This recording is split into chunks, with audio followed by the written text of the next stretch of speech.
har xil Telegram kanallarda Zaltoy Koronani 5 ming, 10 ming, 15 mingga o'chirib beraman desa, ishonib pul berib yurmanglar. Chunki juda ko'p insonlar aldangan. Sheremetyevo aeroportida tekshiruvlar bo'lyaptimi? Endilikda Rossiyadan O'zbekiston, Qirg'iziston va Tojikistonga katta miqdordagi pul jo'natmalarini juda ham oson yo'l bilan o'tkazish imkoniyatiga egasiz. Qanday qilib deysizmi? Buning uchun Mir Privilegi ilovasi sizning xizmatingizda. Siz Rossiyadagi eng yuqori miqdordagi pul o'tkazmalarini faqatgina bizda Mir Privilegida topa olasiz. Aytgancha, pul jo'natmalarini amalga oshirish vaqtida 120 Hayotbek Ahmedov promokodidan foydalaning va eng yuqori kurslarga ega bo'lish bilan birgalikda 100 rubldan 1000 rublgacha tejab qoling.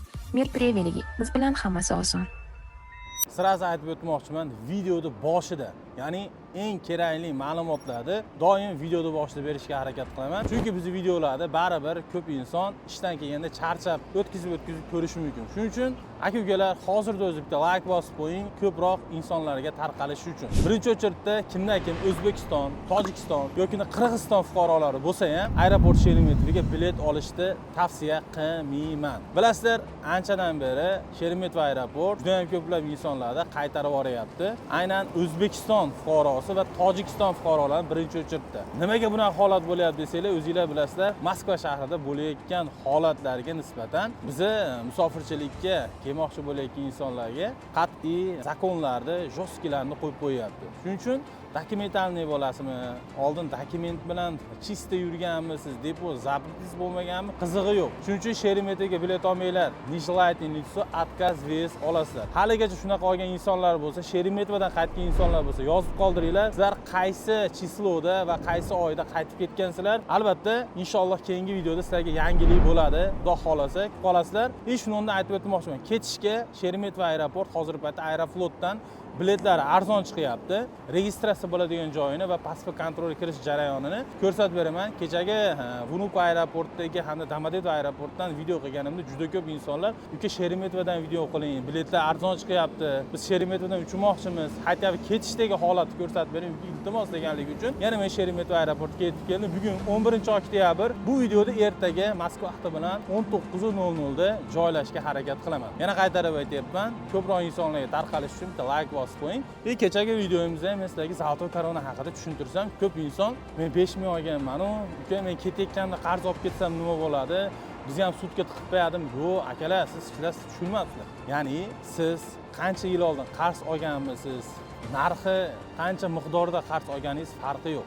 Agarda sudga oshgan bo'lsa, nafaqat aeroportlarda, siz avtobusda ham yoki mashinada ham yoki poyezdda ham chiqib keta olmaysizlar. Shuning uchun iltimos qilaman, Telegram kanal, opisiya kommentariyada qarzdorlik tekshirish uchun deb отдельный sayt bor. Aynan Rossiya Federatsiyasining o'zining sayti. Sudga oshgan insonlar, shtrafi bor insonlar, taqiq qo'ygan insonlar haqida to'liq informatsiya chiqarib beradi. Keyin sizlarni iltimos qilaman, har xil Telegram kanallarda Zaltoy Koronani 5 ming, 10 ming, 15 mingga o'chirib beraman desa, ishonib pul berib yurmanglar. Chunki juda ko'p insonlar aldangan va kechagi Instagram, kimdan-kim ko'rayotganmiz, Instagramda video qo'yganimizda 200 mingdan oshiq odam ko'rgan. Ularning ichida ko'p insonlar Primo Telegramimga yozyapti. Hayotbek, shunaqa o'chirish xizmati bor ekan. Nima deysiz? O'chirtirib olsam bo'ladimi? Ketayotganimda hatyabi chiqib ketaveramami? Bizga shuna deyaptiki, ya'ni senlar chiqib ketguncha o'chirtirib beramiz degan so'zlarni aytayapti deydi akalarim dedi. To'g'risi shu o'chirtiradigan pulingizni oyma-oy to'lab tursanglar, qarzingizda minus bo'ladi. Nabarot, bunaqa odamlarga ishonmanglar deb chiroyli qilib tushuntirishga harakat qiling. Va bizni kuzatayotgan insonlarga ham shuni yetkazib qo'ymoqchiman. Akalar,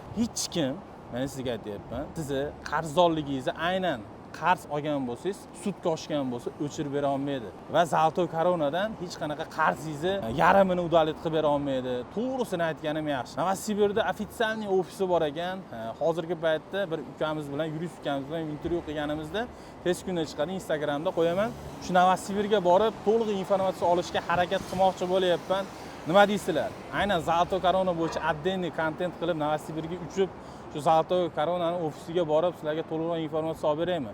Agar ukam bizda shunaqa olib bergin, biz kuzatamiz, ko'ramiz, bizga manfaatli bo'ladi desanglar, yozib qoldirsanglar, juda ham xursand bo'lardim.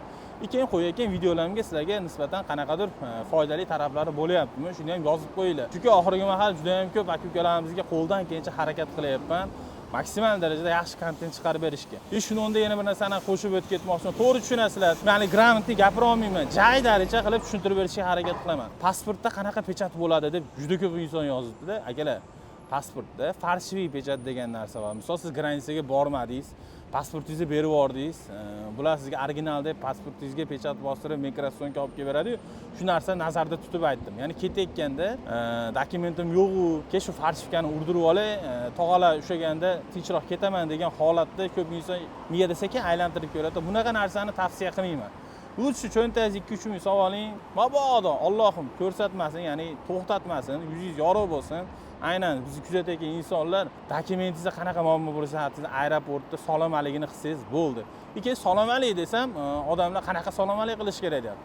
Akalar, tushunyapsizlar, salomatlik degan. Endi hamma yo'da ochiq-oydin gapiraversak ham bu noto'g'ri bo'lib qoladi. Shuning uchun videolarda o'tkazmay ko'ringlar deb doim aytaman. Videoda nima uchun boshida eng kerakli ma'lumotlarni beraman. Chunki videomizni baribir boshida oxirigacha ko'rmaydi. Shuning uchun eng kerakli ma'lumotlarni videoda boshida berishga harakat qilaman. Shunday gaplar akalarim, pashti 6 minutga yaqin gapirib qo'yibman. Meni videolarni montaj qilayotgan Timurbek ukamga rahmat. Montajda sizlarga yoqayotgan bo'lsa, tushunarli qilib tushuntirib berayotgan bo'lsak, ya'ni ukam bilan birga layklarni bosib qo'yasizlar. Bugunning o'zi shu videoda boshida 3 marta layk so'radim. Nima uchun?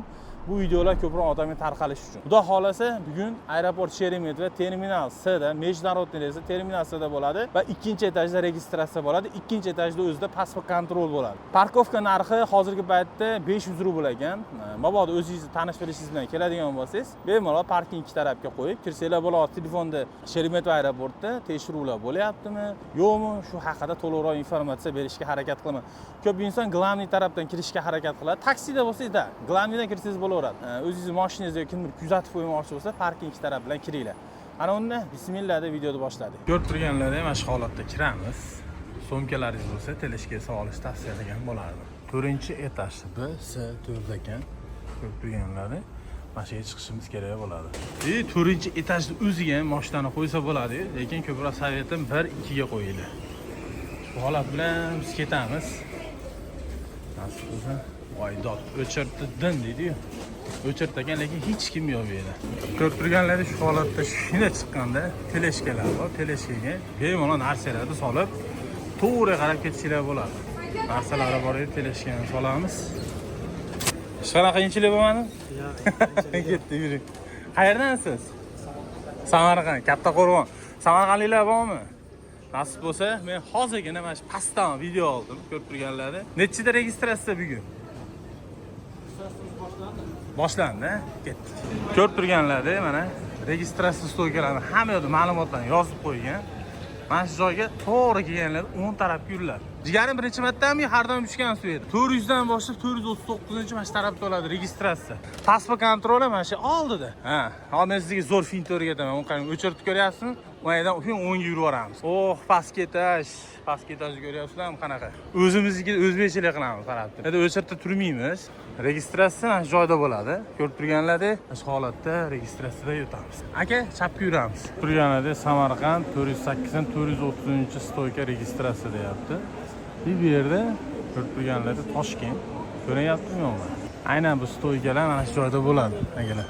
408 dan boshlab oxirigacha registratsiya stoykasi. Bu o'chirt bilan kirasizlar, xohlagan insonga bemalol murojaat qilaverasiz. Aynan bu tarafga o'tganlardagi Aeroflot shu joyda registratsiya bo'ladi. Xo'p, pasport kontrol mana shu joyda 124 dan 146-chi deb qo'ying, shu yerdan kirib ketasizlar. Ko'rib turibsizlar, hech kim yo'q. Bratanlar deymiz-ku, hech kim yo'q. 10 kilo ручной размери. Посадка на рейс закончится 20 minut deyapti. Ya'ni ichkari kirganingizdan keyin 20 minut oldin yopilar ekan. Registratsiya na reys закончится 40 minut. To'g'ri, 40 minut oldin yopilar ekan. Shuning uchun 3 soat oldin registratsiyadan oldin kelinglar. Ko'rib turganlarda hech kim yo'q, hammasi yaxshi. Endi pastki etajda ham to'xtatib ko'rsatib beraman. Shuni onda bir narsani aytib o'tmoqchiman. Aynan Aeroflot kompaniyasiga Samarqand, Toshkent, Buxoroga bemalol Sheremetyevodan bilet olsanglar bo'laveradi. Oktyabr oyi 22 mingdan 27 ming rublgacha biletlar bor. Hisob kitob hozir ko'rganimda, agar noyabr, dekabr oyiga bilet olaman desanglar, 18500 dan boshlab 26 ming rublgacha biletlar sotuvda bor. Bemalol xarid qilsanglar bo'laveradi. Men sizlarga hozir birinchi etaj, ya'ni glавный kirish joyidan video qilishga harakat qilaman. Ko'rib turganlarda O'zbekistondan keladigan reyslar aynan Sheremetyevoga, mana bir boshdan ko'rsataman. Ya'ni bu yerda Toshkent bor ekan. Bunga tegishliklari Toshkent yana bitta. Tak. Samarqand, Buxoro. Bu yerda ham yana bitta Urganch bor ekan. Reyslar kelyapti, lekin kelish sovet bermayman. Aynan men kuzatadigan insonlarga. Birinchi etajda bo'ladi, kutib olish zali. Mana ertaroq kelsanglar, mayda eng arzon do'kon bor. Mana shu yerdan bemalol xohlagan narsalarni sotib olsanglar bo'laveradi. Etaj S'dan chiqishadi mana shu holatda. Men sizlarga glavniy kirish joyidan tepaga yana bir qator ko'rsatib bermoqchiman. Glavniyga kelganlarda o'z aslida mana shu joydan chiqiladi. Mana shu holatda chiqqanlarda yana o'ngga masalan, mana shu chap bilan yengil aka-ukalar. Mana shu stoykani oxiri bo'ladi. Oxiriga borishlar kerak bo'ladi. Bilsanglar, men mana video qilib keldim. Ko'rgan bo'lsanglar, shu yerdan video qilib keldimda, endi men sizlarga savetim to'g'riga qarab yurasizlar. Glavniy mana shu 124, 146 ni ko'rib olsanglar, sizlar registratsiyalar O'zbekistonga chekada 408 dan 430 stoyga. Xudo xolasa manfaatli bo'ldi deb o'ylayman. Mabodo tushunmasanglar, men informatsiya bo'limi shu yerga kelib turib, libo savollarni bersanglar ham bo'laveradi. Bugungi videomiz sizlarga manfaatli bo'ldimi? Albatta izohda o'z fikringlarni yozib qoldiringlar. Keyingi video qaysi aeroportdan bo'lsin? Nima uchun oxirgi mahal shu aeroportda bo'yicha so'rayapman. Sizlar so'rayotgan aeroportda men sizlarga ko'proq informatsiya berishga harakat qilaman.